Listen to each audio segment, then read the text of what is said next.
The first race, Space Hopper. I'm ready. 3, 2, 1.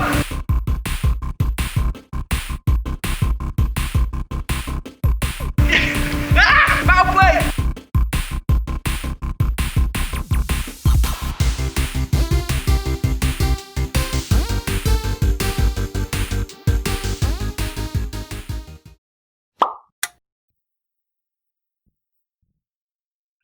Welcome back to another episode of Limitless TV. It is great to have you with us. It is. This is the second episode of our latest series that is entitled The Greatest Commandment. Last time out, we kicked off the series by looking at how Jesus says that of all of the important commandments and instructions that we are given, the first part of the greatest commandment is to love the Lord your God with all of your heart. And today, as we go into the next part of this series, we're going to be looking at the next part of the greatest commandment found in the Bible, where we are told to love the Lord your God with all your soul. So Tim, one thing that I love, and I know one thing you love, is football. Oh yes. Come on. So the team you follow is? The mighty Arsenal, Jamie. No. We're talking the Invincibles, we're talking Ian Wright, we're talking Dennis Bergkamp, Thierry Henry, we're talking 13 times FA Cup winners, more than any other club in history. The mighty Arsenal. How about you, JP? Well, I've been brought up all of my life following the greatest team in the West Midlands. Oh, Villa. No, Tim. Oh, no. Birmingham City. Oh, greatest Football Club, you. Honestly. A question for you, Tim, though. Does the date, the 27th of February 2011, ring any bells for you? Yes. Yes, it does. Does it? Yes, Because in we're that not, moment... We're not going to talk about it, are we? We are going to talk about it. Because, Tim, in that moment, in that day, was when this happened. That's right. When David beat Goliath. When the lowly, the underdogs, Birmingham City Football Club beat Arsenal to win the League Cup. A day which I and all the other Blues fans in and around Birmingham will never ever forget. And sadly, a day that I'll never forget. Now, as much as we love football and the teams that we support, we can't beat the devotion of this man, can we? No, we cannot. Meet John Anthony Westwood. He was born in 1963 as John Anthony Westwood. That was the name his parents gave him. And his profession was an antique bookseller. And this man, John Anthony Westwood, he's become a bit of a legend. Yeah. He is recognisable to football fans up and down the country of people who support any team, not just people who support his team, because of his love for Portsmouth Football Club. Yeah. Now, for most fans, buying a replica shirt or going to watch their team live or even getting a season ticket to go and watch their team week in, week out is a sign of their devotion and their passion for their club. However, John Anthony Westwood takes it to another level completely. Oh yes, he does. This man has got, get this, 60, that's 60 tattoos all over his body representing Portsmouth. He's been known to have the club badge shaved into his head, and he also has the initials PFC, Portsmouth Football Club, engraved into his teeth. How does that even work? I don't know, it sounds horrible, doesn't it? He's not missed a Portsmouth match, home and away, since 1980, and he turns up to the matches wearing a blue and white wig, a hat, he rings a bell and blows a bugle and bashes a big bass drum. That is devotion for you right there. However, his devotion to his football club does not end there. Oh no. So when I got married, my wife, as a sign of commitment and devotion, took on my surname. It shows the connection between us, it shows the devotion we have to one another, and how we are one together. Well, for Mr. Westwood, his devotion was such that he literally took on the name of the biggest love in his life, his football team. That meant that in 1989, John Anthony Westwood changed his name by default to John Anthony Portsmouth Football Club Westwood. This man has an undeniable passion for his football club, which people can quite literally see when they encounter him. Now, as much as you like to hear about obsessive football fans, that's not the main point, and that's not why we're here on Limitless TV. You see, as followers of Jesus, we are called to love God with all of our soul. But what does that mean? One thing that it means is that everything about us is meant to declare that Jesus is the Lord, is the boss, is the ruler over our lives.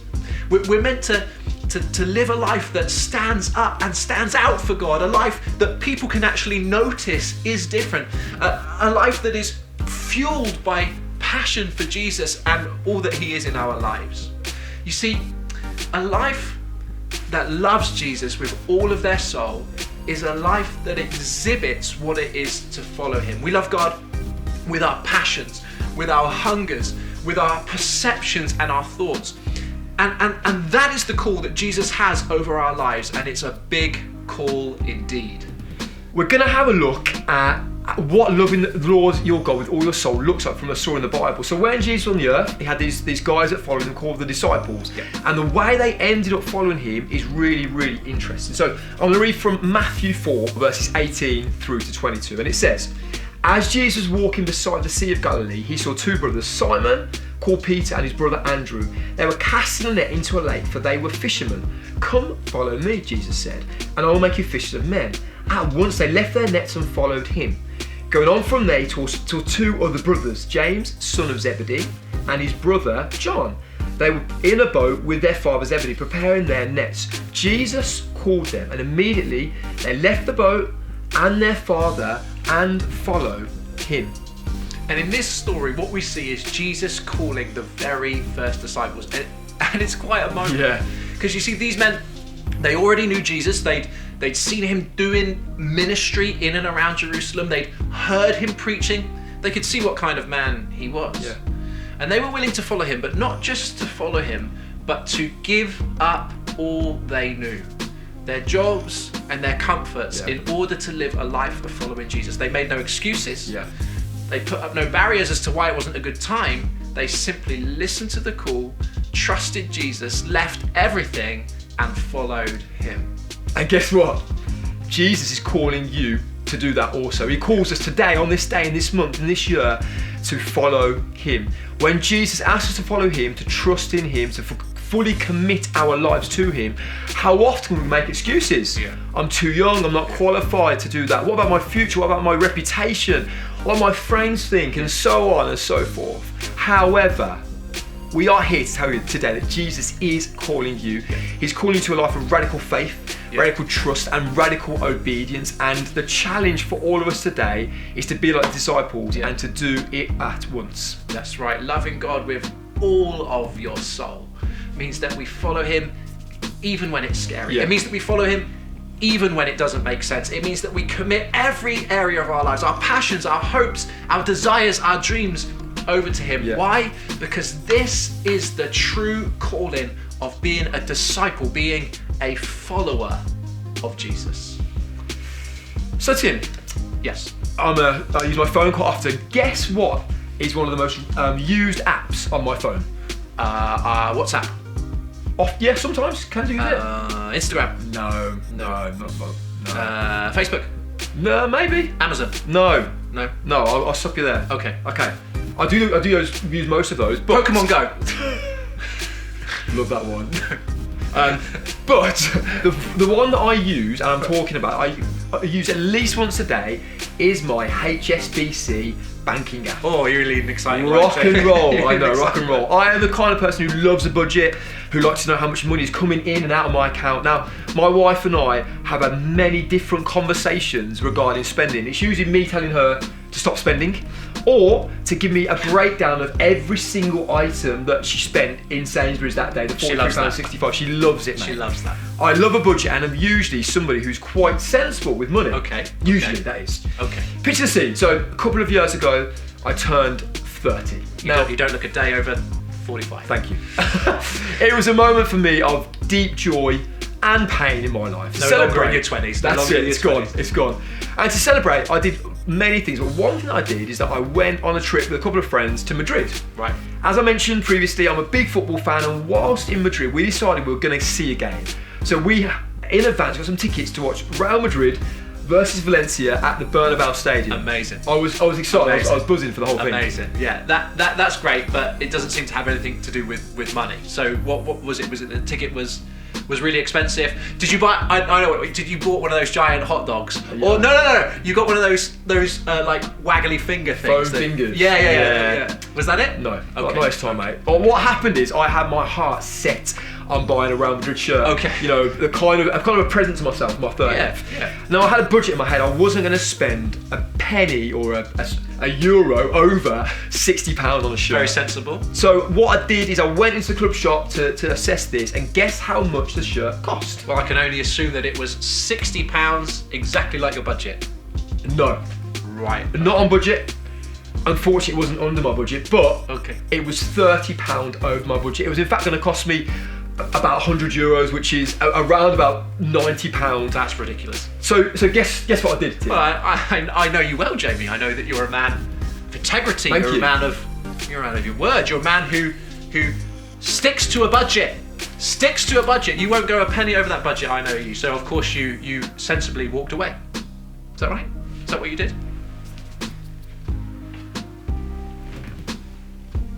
Unfortunately not. I actually brought the shirt, and actually looking back at it now, it's a shock and a horror moment. I don't know what was going on. I don't know what happened. The only problem was, as I brought this and I was really happy and I wore it to the game, I forgot that I was married for a moment. And my wife, when she found out, would string me up by the nostrils when she found out. And in that moment, I totally forgot to count the cost of what I was spending. I totally neglected to understand why I was spending the amount of money that I was. And that reminds me, Jamie, that story reminds me of a time in the Bible where Jesus talks about counting the cost of being a disciple, what it costs to be his follower. He talks about it in the book of Luke, chapter 14, which says, one day when large groups of people were walking along with him, Jesus turned and told them, anyone who comes to me but refuses to let go of father, mother, spouse, children, brothers, sisters, yes, even one's own self, can't be my disciple. And anyone who won't shoulder his own cross and follow behind me can't be my disciple. What's Jesus saying here? He's saying we need to figure out the true cost of what it means to follow him. You know, we may have to give up things, people, dreams, in order to fully pursue God and follow after him, in order for us to be able to live lives that truly represent him. And the good news is that it is so worth following Jesus. Worth it. He goes with you every step of the way. He'll never leave you nor forsake you, and he'll always help you in moments of doubt, fear, or temptation. Loving God with all of your soul means giving every part of your life over to him. It means that we love him with how we talk. It means we love him with what we do with our body. It means we love him with our talents and how we react to challenges. Our whole life, our entire being, all of who we are is a display that we love God. So how can we, as a limitless generation, live lives worthy of Jesus? By giving him everything. Every part of our lives, knowing that he is trustworthy, knowing that he is for us, and knowing that when he calls us, we must follow.